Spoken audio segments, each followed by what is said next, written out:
राधे राधे। कुल्लू हिमालय की गोद में बसा एक बहुत ही प्यारा और छोटा सा शहर जो प्रकृति के संपूर्ण सौंदर्य को अपने भीतर समेटे हुए है, जिसे देवभूमि भी कहा जाता है। लेकिन क्या आपको पता है इसे देवभूमि क्यों कहा जाता है? इसके पीछे एक बहुत ही इंटरेस्टिंग कहानी है जो कहीं ना कहीं जुड़ी है ऋषि जमदग्नि के साथ, जिन्हें कलयुग का राजा भी कहा जाता है। अब इन्हें कलयुग का राजा क्यों कहा जाता है, ये भी जानेंगे सिर्फ और सिर्फ एनवी ठाकुर वर्ल्ड के साथ। ऋषि जमदग्नि भृगु ऋषि के वंशज, परशुराम जी के पिता, सत्यवती माता तथा ऋचक ऋषि के पुत्र एवं माता रेणुका के पति, जिनका निवास स्थान हरियाणा के कल्चा नामक स्थान पे सरस्वती नदी के किनारे था। और ये एक महान तपस्वी थे। तपस्या के लिए जब वे हिमालय की ओर बढ़े तो उन्होंने अपनी यात्रा महाचीन से होते हुए भूटान, भूटान से नेपाल, नेपाल से तिब्बत, तिब्बत से होते हुए जब यंसाकुंड नामक स्थान पे पहुंचे तो वे वहां पे रुके और उन्होंने वहां पे 12 साल तक तपस्या करी। उनकी तपस्या की शक्तियों से कैलाश, इंद्रलोक, तीनों लोक सहित वैकुंठ लोक तक हिलने लगा, कंपित होने लगा।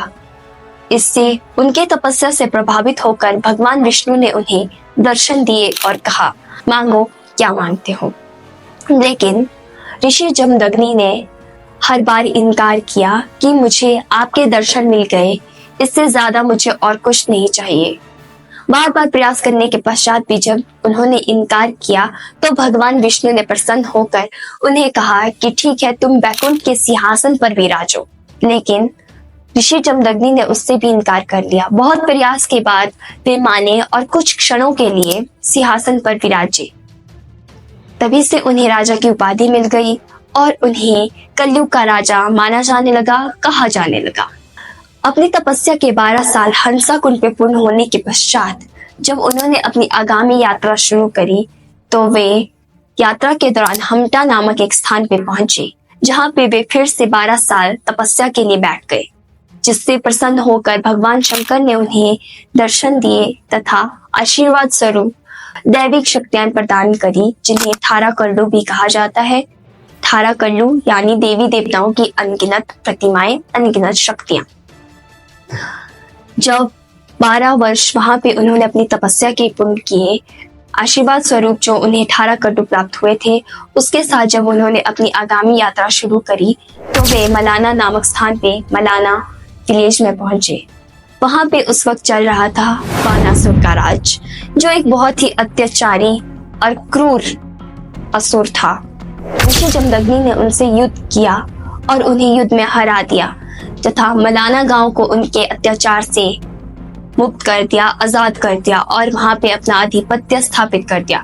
कुछ समय वहां पे राज करने के पश्चात, अपना आधिपत्य स्थापित करने के पश्चात उन्होंने अपनी यात्रा को जारी रखते हुए वो चंद्रखनी नामक एक स्थान पे पहुंचे। ये वही जगह है जहां से कुल्लू में देवी देवताओं का वितरण हुआ, उन दैविक शक्तियों का वितरण हुआ। अब इसके पीछे यहाँ से भी 2 कहानियां कही जाती है। पहली कहानी के अनुसार ऋषि जमदग्नि ने मोनाल का रूप ले लिया तथा प्रतिमाओं से भरी टोकरी को अपनी पीठ पर उठाकर पूरे कुल्लू का भ्रमण किया, जिससे वे प्रतिमाएं वहां गिरती रहीं जहां पूर्व निर्धारित थी। उस यात्रा के दौरान ऋषि जमदग्नि ने जिन 12 स्थानों पर विश्राम किया, वे 12 स्थान ऋषि जमदग्नि के देवग्राह कहलाए तथा वहां के लोगों को देवगिरी कहा गया। इससे पूरे कुल्लू में देवी देवता अपने पूर्व निर्धारित स्थान पे पहुंच गए, जिससे पूरे कुल्लू में अनगिनत सहस्त्र देवी देवताओं का वास हुआ। दूसरी कहानी के अनुसार ये माना जाता है कि जब ऋषि जमदग्नि चंद्रखनी में तपस्या में बैठे थे तो एक ऐसा तेज हवा का झोंका आया, जिससे प्रतिमाएं उड़कर अपने अपने स्थान पर चली गई, पूर्व निर्धारित स्थान पर चली गई तथा पूरे कुल्लू में वितरित हो गई। अब वो प्रतिमाएं मिलने के पीछे भी बहुत अलग अलग किस्से कहानियां हैं। जैसे कि नगर की माता तारा ने सपने में आकर अपनी अनुभूति का एहसास करवाया और उसके पश्चात वे खेत से प्राप्त हुई।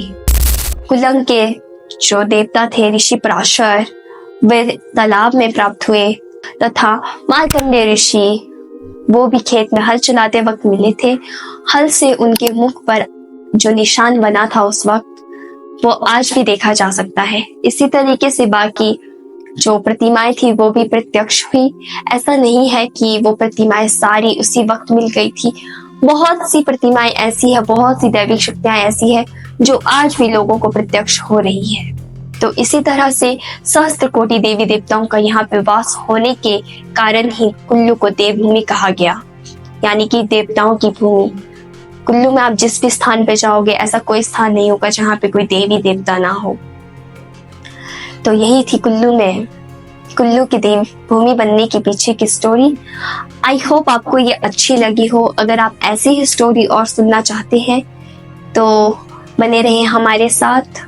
Follow me on YouTube and also take care.